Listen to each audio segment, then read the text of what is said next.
السلام عليكم ورحمة الله وبركاته، أهلا وسهلا بكم متابعينا الكرام في فيديو جديد من قناة وموقع تداول بنفسك. هذا الفيديو هو فيديو أول من سلسلة فيديوهات إن شاء الله راح تكون معنا في الفترة الجاية. وش راح يكون معنا في الفترة الجاية؟ راح تكون معنا دراسة لاستراتيجية الاي سي تي. الاي سي تي استراتيجية اشتهرت مؤخرا ومن أكثر الاستراتيجيات شهرة في خلينا نقول الخمس سنوات الأخيرة إذا ما كان أكثر، ومنشئها مايكل موجود على اليوتيوب. هذه قناته على اليوتيوب راح تظهر لكم صورتها الآن أمامكم. في البداية قبل ما ننطلق في هذه الرحلة راح نعرف عدة نقاط، خلونا نقول هذه مقدمة، وبعد كذا إن شاء الله ننطلق في شرح هذه الاستراتيجية بإذن الله. هذا الفيديو مقدم لكم برعاية ايرن تو تريد، واللي بالمناسبة عندهم عرض. للتحقق من هذا العرض يرجى زيارة الرابط أسفل الفيديو. أولا، من هو هذا الشخص؟ هو متداول أمريكي يقول أن خبرته في التداول تقريبا 30 سنة في التداول، بدأ من التسعينات، من أوائل التسعينات إلى غاية الآن هو يتداول في أسواق الفيوتشرز. أكثر شيء جل تداولاته في أسواق الفيوتشرز، وبالتحديد على مؤشرات السوق الأمريكي للفيوتشرز اللي إحنا نتداولها، الناسداك والإس إم بي 500. هذه هي اللي أكثر تداولاته عليها، وبنى استراتيجيته حول هذه المؤشرات. طيب، هل يتداول أشياء أخرى؟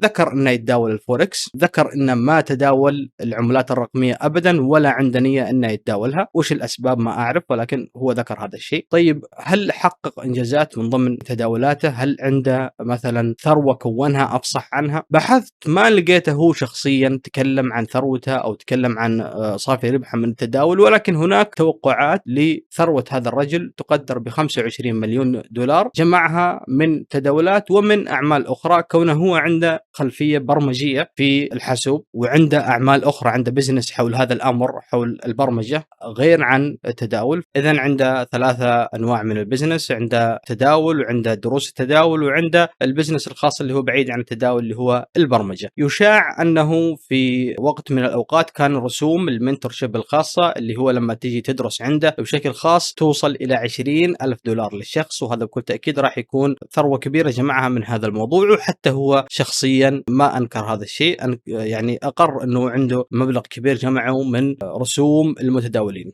هل هناك صفقات سواها بالملايين مثلا، زي مثلا خلونا نتكلم عن جيسي ليفرمور مثلا أو غيرها من المتداولين؟ هل عنده أشياء موثقة بهذا الأمر، سواء مذكرات أو ما إلى ذلك، أو هو قالها أو نشرت عنه بأي وسيلة؟ بحثت وما وجدت أي شيء أو رقم محدود في موضوع التداول. كل ما يتفق عليه جل الكتاب عن هذا الرجل أنه ناجح في موضوع التداول، وأن عنده خبرة طويلة في موضوع التداول، ولكن الأرقام مبهمة، تتراوح من 20 إلى 30 مليون دولار الثروة، ومعظمهم تكلم عن مبلغ 25 مليون دولار. انتهينا من جزء تاريخ هذا الرجل، والآن خلونا نتكلم عن الأشياء اللي وجدتها في الدورة بخصوص هذا الرجل نفسه. يعني خلونا نقول رأيي عنه قبل ما نبدأ. بالنسبة لي أنا تقبلت الرجل جدا في موضوع شرحه، في موضوع طرحه، في ثقة من استراتيجيته في أمور متعددة. يعاب عليه بعض الأمور البسيطة اللي مثلا دخوله في منازعات مثلا ما لها مبرر، يعني مع أشخاص غير معروفين، إسقاطه على بعض المدارس الأخرى للتداول مثل وايكوف أو غيرها من مدارس التحليل الفني، التحليل الكلاسيكي دائما يسقط على هذه المدارس، وهذه مدارس عريقة ولها متداوليها اللي نجحوا وحققوا أرقام ملموسة ومذكورة عبر هذه المدارس، وما يحق له أنه يسقط على هذه المدارس، ولكن ربما هو نقل بعض الأمور إلى نطاق شخصي، خلونا نقول صعد بعض المواضيع إلى أن جعلها شخصية، وبدأ يسقط على جميع مدارس التحليل الأخرى. هذه أمور للشخص نفسه، في شخصية الإنسان نفسه، يعني ما تدخل في موضوع الطرح اللي هو يطرحه هل هو سليم أو لا. الأمر الآخر اللي هو أن معلومة مثلا ممكن يضعها في فيديو 10 دقائق إلى 15 دقيقة، تلقى الفيديو يمتد إلى ساعة و20 دقيقة.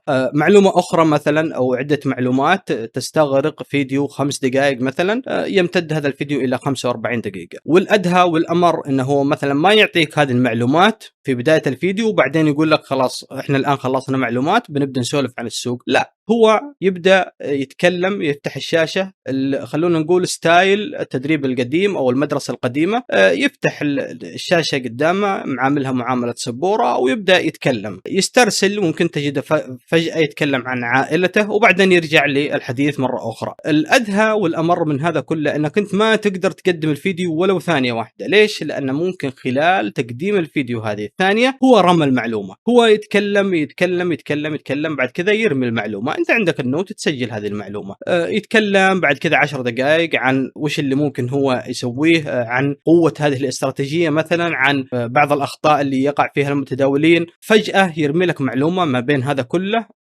مثلا تلقاه يتكلم عن عائلته، عن ولده، عن بنته، كيف انهم قدروا يسوون هذا الشيء او ما قدروا يسوون هذا الشيء او ما الى ذلك، وفجأة تلقاه يرمي لك معلومة ما بين كل هذا الزحام. انت لازم تكون مركز وتسجل المعلومة هذه عندك، ما تقدر تقدمها لأن في أي لحظة ممكن يرمي هذه المعلومة وتروح عليك وهي تكون معلومة مهمة. فبالتالي أنت مضطر أنك تشاهد هذه الفيديوهات، قول ما تفوت ولا ثانية. تمام؟ عنده فيديوهات تقدر بساعات، وفي عنده فيديوهات تقدر بدقائق. طبعا اللي أنا أتكلم عنها هي المنتورشيب 22، المنتورشيب 23 ما تابعتها، واللي جل اللي تكلموا عن الاستراتيجية استكفوا بالمنتورشيب 22. وإحنا نتكلم عن تقريبا 41 فيديو، مجموع الدقائق في هذه الفيديوهات تقريبا 1400 دقيقة. خلونا نشوف بالساعات كم تطلع، تقريبا 23 أو 24 ساعة. هذه تقريبا متواصلة، يعني لو أنت بتتابع المنتورشيب هذه متواصلة ورا بعضها راح تاخذ منك يوم كامل 24 ساعة، وبكل تأكيد أنت ما راح تستفيد إذا تابعتها متواصلة، لأنك ما راح في فترة من الفترات ما راح تستقبل أي معلومة لأنك خلاص استكفيت.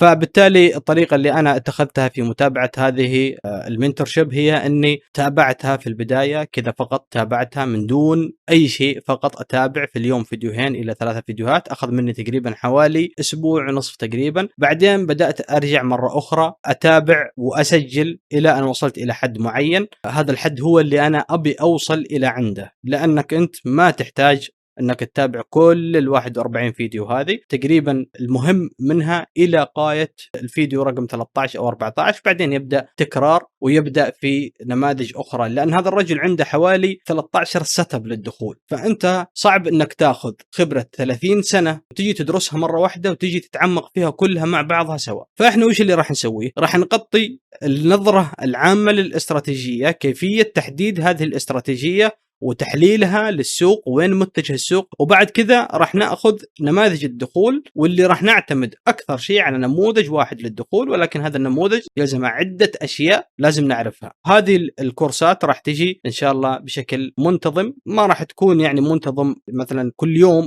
او كل يومين او كل 3 ايام، لا، ماكسيموم راح يكون ما بين كل فيديو وفيديو من 5 أيام إلى أسبوع بالكثير يعني. وعشان كل فيديو يحتاج ترتيب ويحتاج شرح ويحتاج شيء معين، لأن في النهاية لازم أجمع المعلومات بشكل سليم، لأنه هو لما يجي يعطيك المعلومات عادي إنه يعطيك معلومة من الأخير وبعدين يعطيك المعلومة اللي في الأول، ما هو شرط إنه يرتب لك المعلومات. فبالتالي إحنا راح نعرف كل هذه الأشياء إن شاء الله بإذن الله في فترة وجيزة. هل راح أنزلها 41 فيديو؟ بطبيعة الحال لا. هل راح أغطي كامل ال 41 فيديو وكل المعلومات اللي قالها؟ بطبيعة الحال لا، لأننا ما نحتاج نعرف هذه المعلومات كلها. هل لازم يلزمني معرفة 12 سيت اب عشان أكون متداول يحقق نتائج جيدة؟ بطبيعة الحال يلزمك سيت اب واحد فقط، وهو اللي راح نتكلم عنه، وهو اللي بنى حول هذه الاستراتيجية، وهو اللي تحدث عنه في أول شيء، وهو اللي تداوله أكثر شيء هذا السيت اب. وهو بنفسه قال هذا السيت اب يكفيك أنك تعرفه وما تعرف غيره، فقط